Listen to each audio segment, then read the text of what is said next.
Buongiorno, stiamo vivendo un periodo veramente molto affascinante dal punto di vista della conoscenza, perché tutte le notizie che man mano vengono fuori, alle quali è quasi addirittura difficile star dietro, ci costringono a porci sempre nuove domande sulla storia dell'uomo. Quindi porci delle domande è non soltanto un diritto, ma è un dovere. Così come noi facciamo ovviamente con i testi antichi, adesso lo vediamo anche con alcune curiosità, anche con delle illustrazioni che ci aiutano molto a riflettere sulle presunte certezze che abbiamo. Noi alle volte quando ragioniamo sulla Bibbia facciamo il ragionamento sui grandi sistemi, poi in realtà ci accorgiamo che talvolta basta una riga, basta un piccolo passo, basta una piccola vicenda per farci capire, senza necessità di fare grandi ragionamenti teologici, filosofici o metafisici, farci capire come probabilmente stavano quotidianamente le cose. Qui siamo nel secondo libro dei Re, nel capitolo 1, si inizia così: dopo la morte di Acab, Moab si ribellò a Israele. Ora, Acab era un re di Israele, marito di Jezabele, che era una principessa. Il suo nome, tra gli altri, avrebbe anche il significato di amante di Baal, e questo re, spinto dalla moglie, si dedicava al culto delle cosiddette divinità fenicie. E si dice che Moab si ribellò a Israele.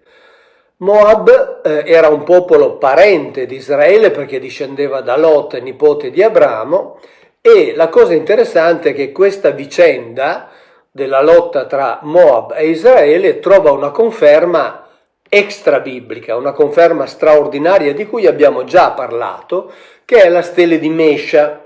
Mesha era il re di Moab, che racconta appunto di questa vicenda, cioè del contrasto che lui ha avuto con quelli che lui chiama quelli di Yahweh, e narra delle sue vittorie e dei sacrifici che ha fatto. Io della stele di Mesha ho parlato a lungo, l'ho esaminata riga per riga nelle traduzioni ufficiali in questo libro qui, ed è interessante perché questa stele rappresenta una conferma storica, archeologica, extrabiblica ai racconti biblici.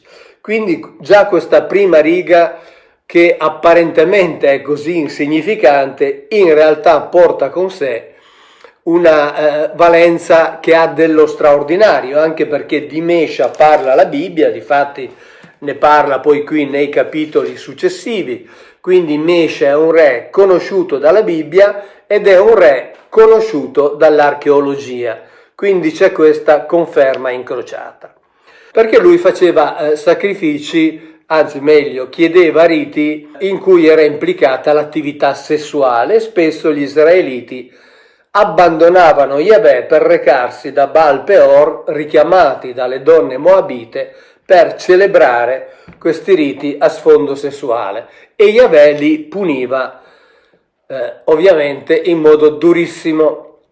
Baal Peor è poi stato traslitterato in Belfegor ed è diventato il Belfagor della tradizione demoniaca medievale, e quindi uno dei diavoletti in realtà era uno degli Elohim del tempo, uno degli Elohim rivali di Yahweh, tant'è che qui si dice: andate e interrogate Baal Zebub, altra divinità, altro Elohim, che qui difatti viene definito Elohim di Ecron. Ecron era una cittadina che faceva parte della Pentapoli filistea, e quindi questo re di Israele manda a interpellare questo Baal Zebub. Ora, Zebub è un epiteto che viene tradotto come, dunque, Baal Zebub, signore delle mosche. In realtà pare che si tratti di una definizione che gli ebrei hanno usato con un certo sarcasmo,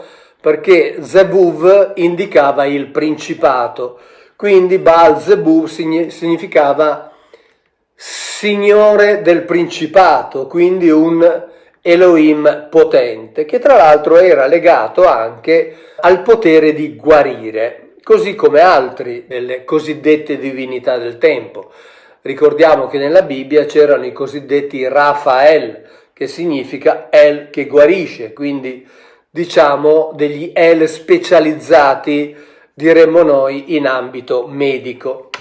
Allora lui Acazia manda i suoi a interrogare questo Baal Zebub per sapere, insomma, per avere la possibilità di recuperare da questo incidente che gli è occorso cadendo dalla finestra a Samaria. Ma un angelo di Yahweh disse a Elia, il profeta: su, va incontro ai messaggeri del re di Samaria e di loro: non c'è forse un Elohim in Israele perché dobbiate andare a consultare Baal Zebub, Elohim di Ecron? Cioè qui ancora una volta si mette Yahweh e questo Elohim fenicio sullo stesso piano. Non si dice quell'altro non esiste oppure quell'altro non ha poteri. Si dice perché andate da quell'altro visto che ci sono io? E questa è una di quelle affermazioni semplici, immediate, schiette, direi quasi ingenue, che ci fanno capire come gli Elohim fossero messi sullo stesso piano.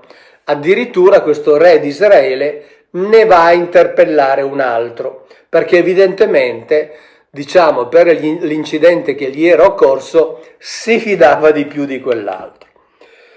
Allora i messaggeri vanno e poi tornano da Acazia e Acazia gli dice: perché siete tornati? Gli dissero: ci è venuto incontro un uomo che ci ha detto: tornate dal re che vi ha inviati e ditegli: così dice il Signore, non c'è forse un Dio in Israele perché tu debba mandare a consultare Baal Zebub, Dio di Ecron? Qui nella Bibbia è sempre utilizzato il termine Elohim. Poi succede che Acazia manda un gruppo di 50 uomini, questi incontrano Elia invoca l'intervento di Yahweh che con un fuoco dall'alto li brucia, e questo si ripete alcune volte finché l'ultimo drappello invece, diciamo così, viene salvato, viene graziato, ma Acazia, che non ha modo quindi di avere contatto con questo Elohim guaritore, muore. E quindi qui ci troviamo veramente di fronte a uno di quei racconti che appaiono delle favolette, che appaiono insignificanti, ma che in realtà ci aiutano a capire in che modo erano considerati gli Elohim, cioè erano considerati tutti, almeno quelli di questo livello, assolutamente equivalenti.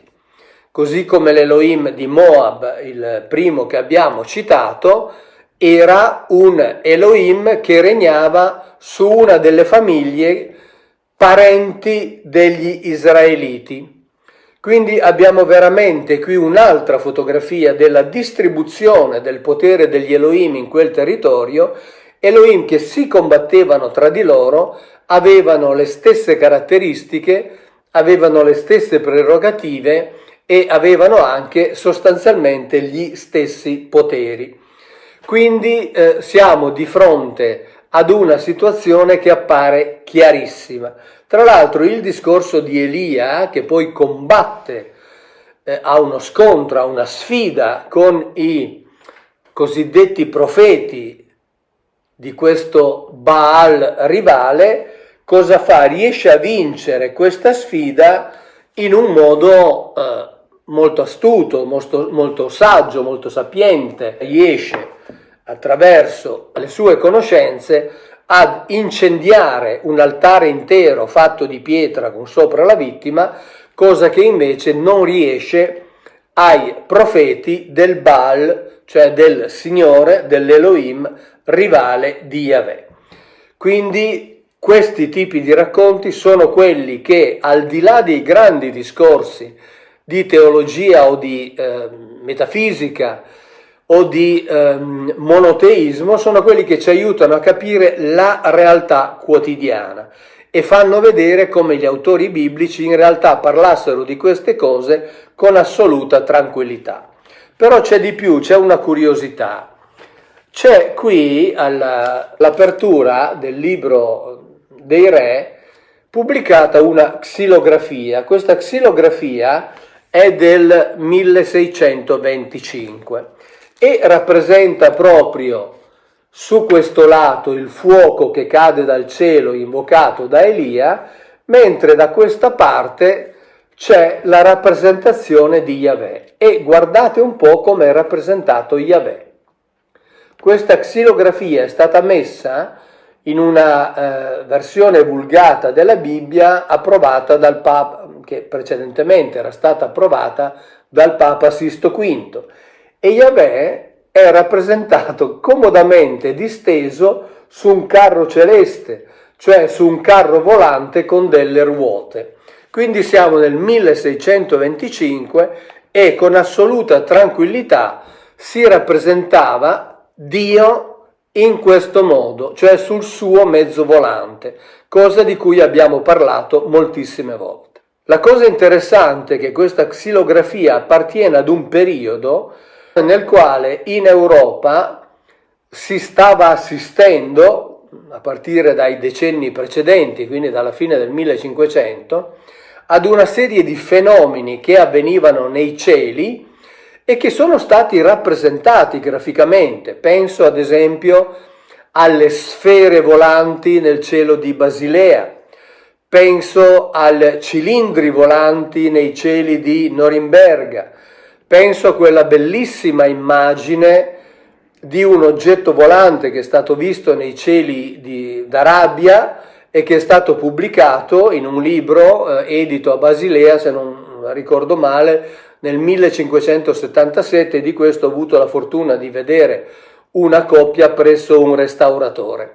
Quindi siamo di fronte a delle rappresentazioni di fenomeni celesti, quelli che adesso chiamiamo UAP, cioè quindi fenomeni aerei non identificati, di cui ci ha parlato il Pentagono, e diciamo il Pentagono li ha sdoganati, cioè finalmente ci ha dato la possibilità di fare delle domande e finalmente ci ha dato la possibilità di rivedere anche i testi antichi alla luce di ciò che questi ci raccontavano, senza più dover sentire, ascoltare quelle risposte semplicistiche che venivano date a quelle domande che invece adesso richiedono risposte vere, risposte concrete, ipotesi di risposta che abbiano attinenza con la realtà, quella realtà che gli antichi ci rappresentavano con quella che noi diremmo